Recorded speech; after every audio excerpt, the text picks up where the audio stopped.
Labour's biggest challenge to winning the next election, the Labour Party itself? So, well, Lucy, I'm going to come to you first. Of course, Labour's got into some difficulty with accusations of inappropriate comments, of anti-Semitism. Two parliamentary candidates have been... Labour's withdrawn its support from them. Keir Starmer thought, one assumes, that this was a thing of the past for Labour, but this has still continued to be a problem. Well, look, we are a world away from where we were when it comes to tackling anti-Semitism in the Labour Party. And I'm not saying it's now perfect and we've totally eradicated it from the Labour Party, but it wasn't that long ago where we had Labour Jewish members of Parliament who needed security guards to go to our own conference. That was only a few years ago because of threats to their security. And we had leading members of the Jewish community leaving the Labour Party in droves because we couldn't deal with anti-Semitism. We had the Equality and Human Rights Commission come in and say we were in special measures because we couldn't tackle these issues within our party. And we are a world away from that now.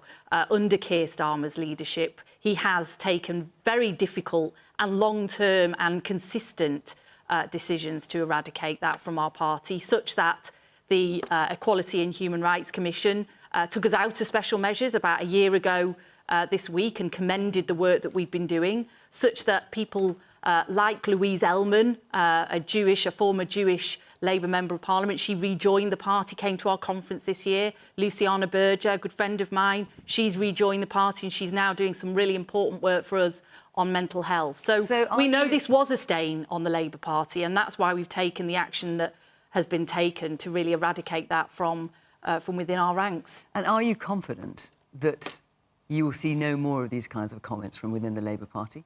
Well, you cannot legislate for every utterance of every Labour Party member in every circumstance. But what I do know no, I'm not is talking about every Labour Party member, but let's say MPs, prospective candidates, senior people within Labour. Well, Are you confident that you won't see those kinds of comments I'm confident in our processes that mean that people who are found have said things that are anti-Semitic or have said things that are unacceptable and wrong will be dealt with and will be dealt with swiftly. And we do have very... No, then. You can't say that you're confident. Well, we are confident, and we are confident you won't hear more of these kinds of comments? Well, as I say, you cannot legislate for every utterance that every person makes in every circumstance.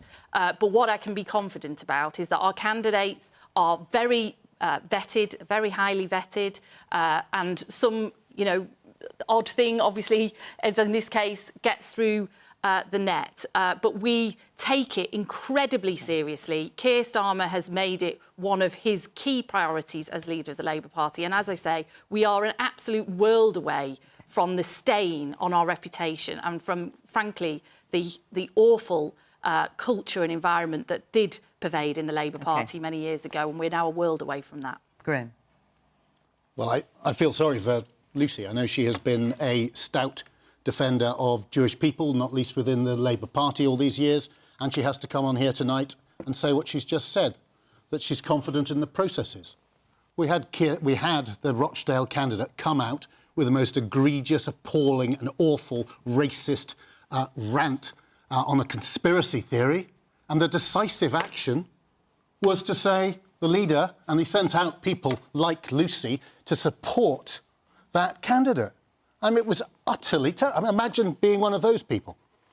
And then it was only under media pressure, days later, and we had to listen to him on the television saying, I've been decisive 5 times in a minute, which is a pretty good clue when you have... Labour also claiming new comments came forward. Sorry? Labour also claiming that new comments came to... Did it need more than that first statement? I mean, I say... you go back to the lines we have to take. But I just feel sorry for Lucy. I feel sorry for Luciana. I feel sorry for Louise. I feel sorry for all the Jewish people who put their trust in the Labour Party. When they see behaviour like that, it will undermine their confidence. I hope it can be eradicated, but it clearly hasn't been.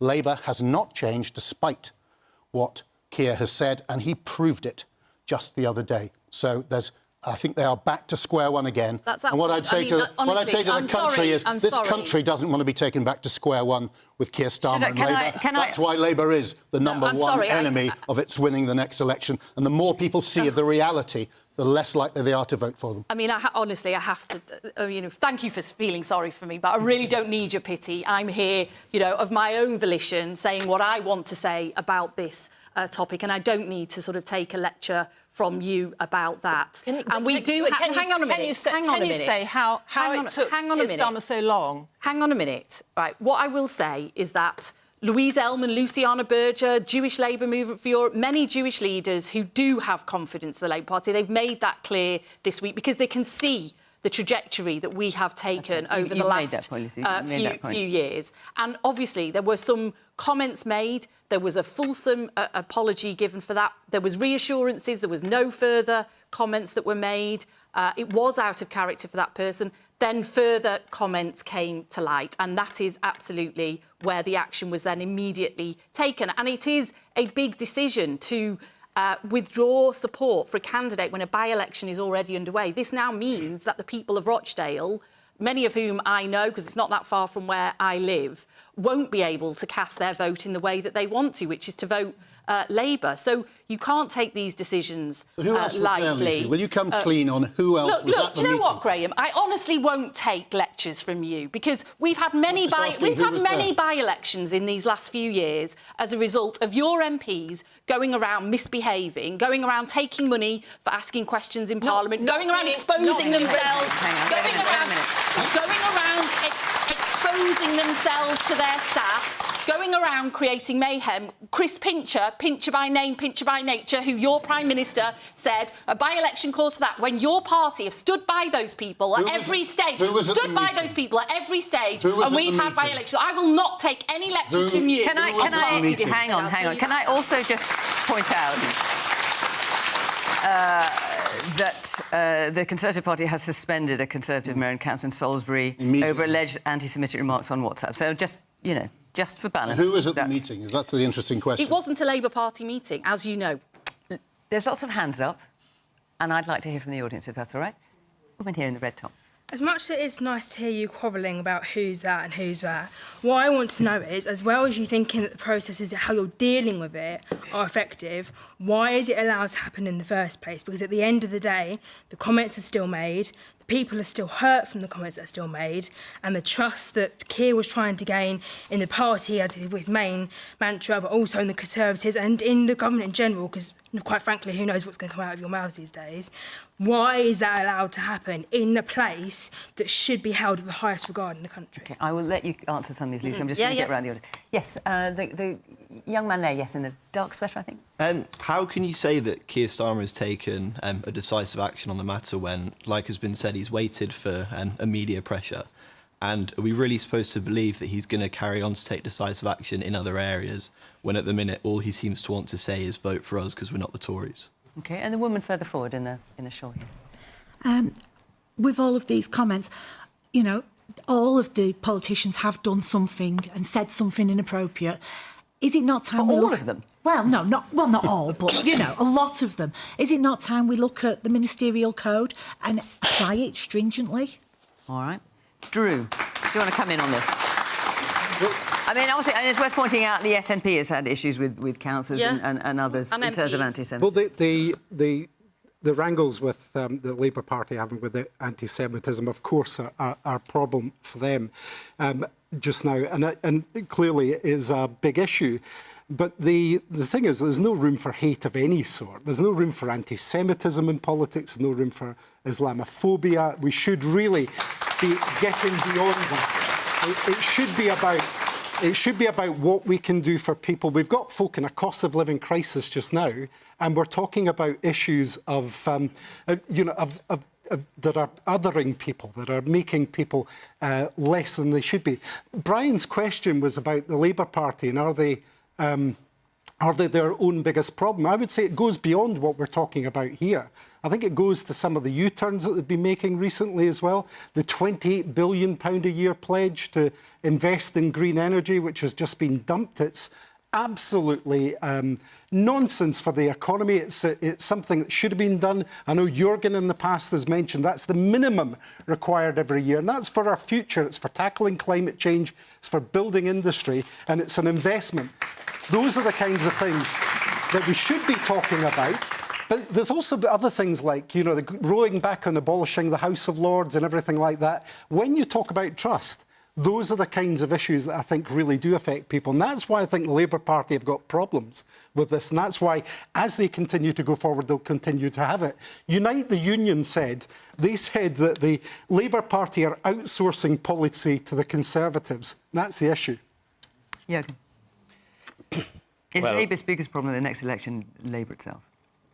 Well, look, I do agree with the lady at the front here who was saying that we've had too many of our politicians just, quite frankly, trashing standards in public life, not adhering to the ministerial code, not adhering to the Nolan principles. And look, Graham, I hear what you say, and I know you have high standards in public life, but it isn't very easy for you to lecture Lucy about standards in public life, because we've seen much from your party that has trashed those principles. So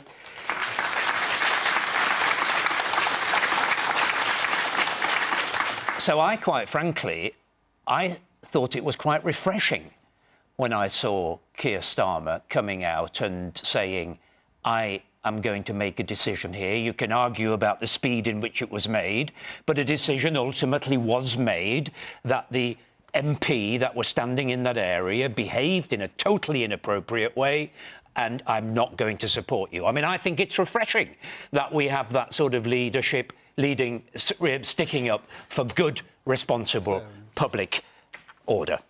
OK. Jill, I'll come to you in a minute. I'm just going to come and get around a little bit more of the audience. Woman at the back in the middle with the glasses.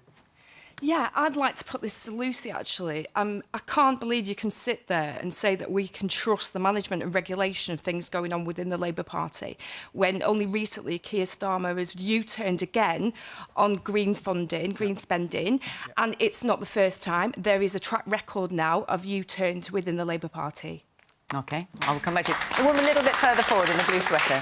Yes. I agree with everything that you've said about the Labour Party, but I think this is across the board, and this problem will not go away until we look at the definition of what is anti-Semitism.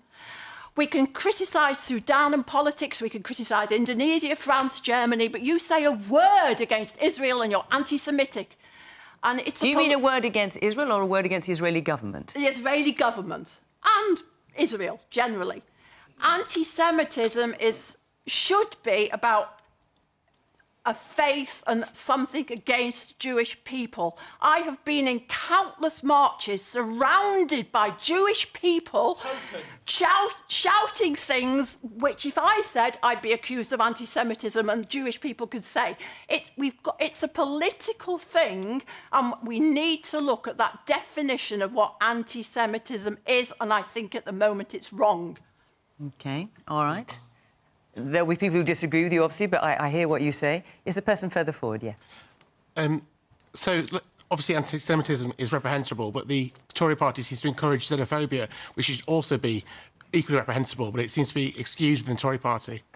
OK. Listen, let's come to you both. So, Lucy, there's a number of points being made, not only about these remarks that have been made and Keir Starmer's reaction to them, but about the point you were making at the back there about going back on pledges, for example, the 28 billion. Well, look, I mean, the first thing I'd say is, you know, absolutely. Do we need to clean up our politics in general? Yes, we do. Have we had a number of years now where our politics has been brought into disrepute by sort of scandal and misdemeanour and misbehaviour? Yes, we have. Not helped by the fact that we've had sort of total chaos in government with the changing prime ministers and the economy being crashed and all of that. So we do need to put more guardrails around standards in politics and cleaning those up. And we have a number of plans to do that. And you know, I tell you now, Keir scares me because he's so ruthless about some of these things. So believe me, he will do that. But look, on the broader issue about U-turns or whatever, what you're seeing from the Labour Party is we have been clear all along what our values are, what our missions are, what our objectives are in terms of how we want to change this country for the better. We absolutely believe that we need to invest in our economy to get our economy back on track. I'm sure we'll come on to discuss the economy. We've got huge ambitions to become a clean energy superpower with huge billions of pounds worth of investment going in over coming years. But much less than you'd originally. But it was always subject to those fiscal rules. And what those fiscal rules mean, when the Conservatives have absolutely crashed the economy, we've got stagnant growth in the economy, we've got no headroom. We've got no headroom. We always have said it was subject to those fiscal rules. You didn't. You announced it as we absolutely did. Spend We absolutely did. We absolutely did. And those fiscal conditions have changed markedly. And what you have to do when you're in opposition, you have to adapt to the circumstances that you find yourself in, so that, because I know, just get back to this because I think it's really important, so that should we be fortunate enough to win the next election, which is, you know, a difficult ask for us, but should we be fortunate enough to win it, what we have committed to in terms of that clean energy superpower, in terms of that green investment,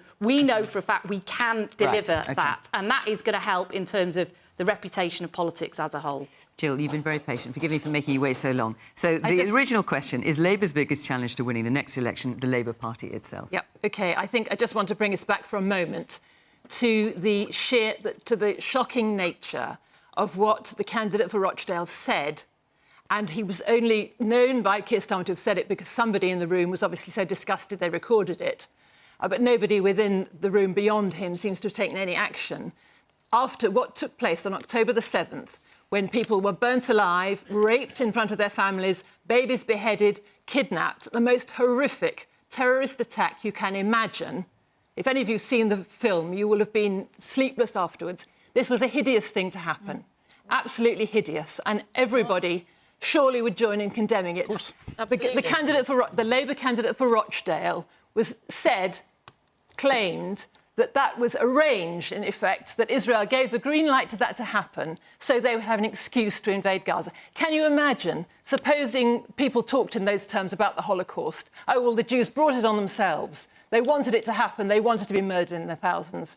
It's so deeply offensive. It goes beyond anything you might say about other reprehensible things that politicians have done, and we should be horrified. And Keir Starmer's immediate reaction should have been, this is intolerable. This man must immediately be deselected and out of the way. Regardless of what happens in Rochdale afterwards, this cannot happen in the Labour Party. He didn't say that. He waited until there was another leak and decided after much dithering, I'm sorry, Lucy, but you cannot defend and say the Labour Party is being cleaned up but when something like that is allowed to happen. And there is instant All right.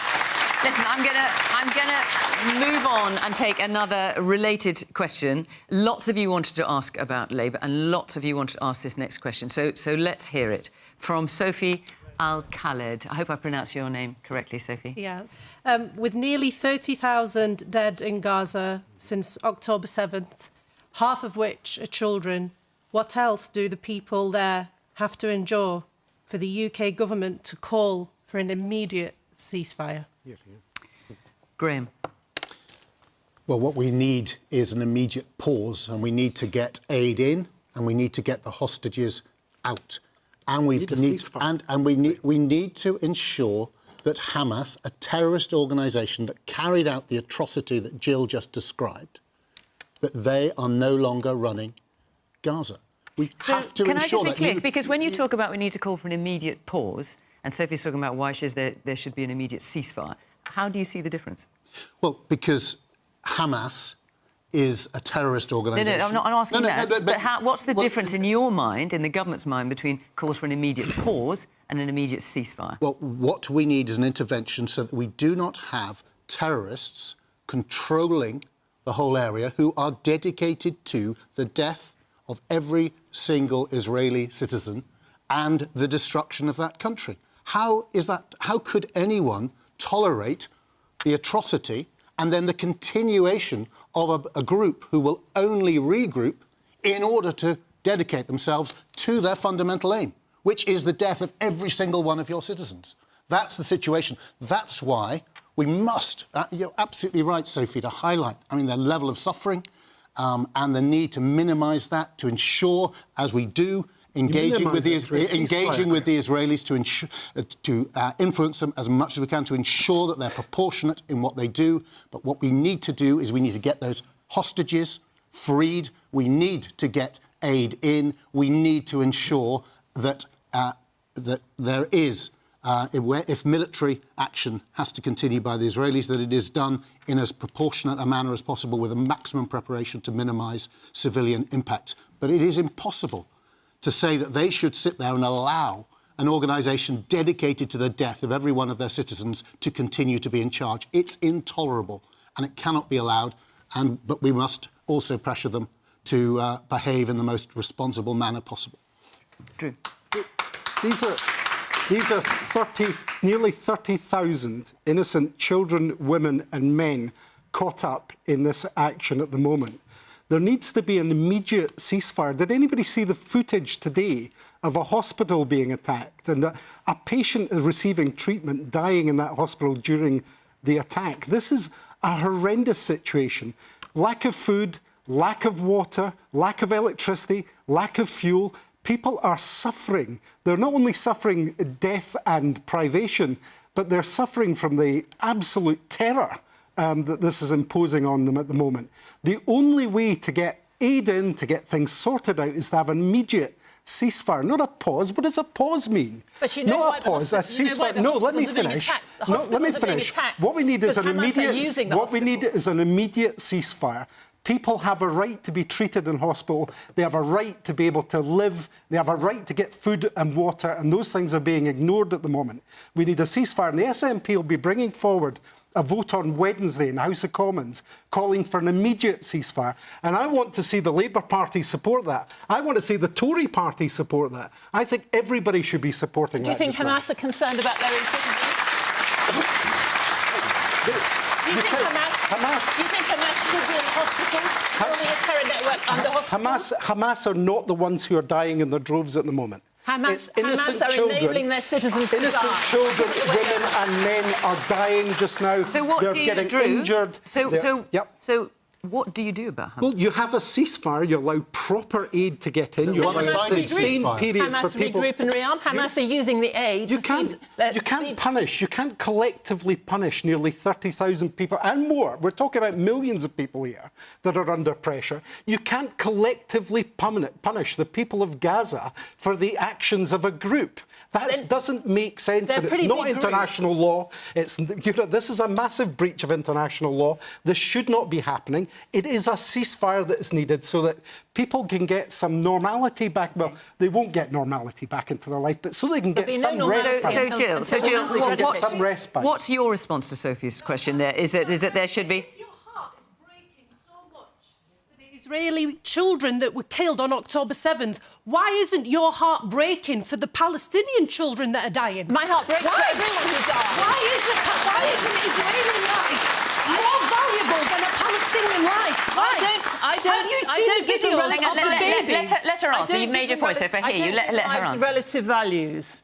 I think we have to be horrified by what happened on October the 7th because it was wantonly and in cold blood that those horrible things took place. That wasn't in war. That was a deliberate act of the most horrible terror. I won't go over it again. It was horrific, but Hamas built their terror network under the hospitals. They know that they can use their citizens as, in effect, as people as bargaining counters. They have absorbed aid for many years from Israel and spent it on terror, not power, not food for their people. Israel cannot tolerate Hamas remaining in charge if it's prepared to do things like it did on October the 7th. There's no way about it. Israel have taken all the possible steps they can to get people to move away, but Hamas prefer to have their own citizens in line of fire because they think that's the way to win. I'm afraid they're the war criminals. There should be no doubt about who's in the wrong here. OK, let's hear some more. There's lots of... I know you probably want to speak against it, but there's lots of people with their hands. I'm going to go around the audience. Yes, you've got your hand up there. Yes.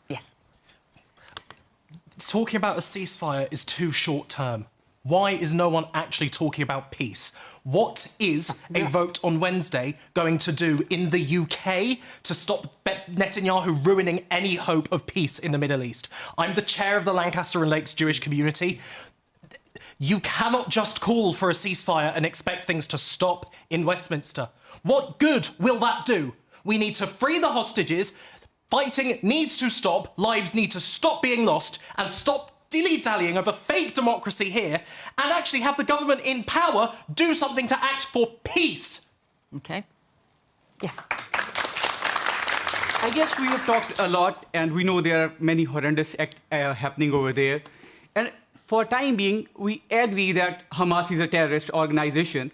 But as per international humanitarian law, there is an act of proportionality. The actions taken by Israel, that should be proportional.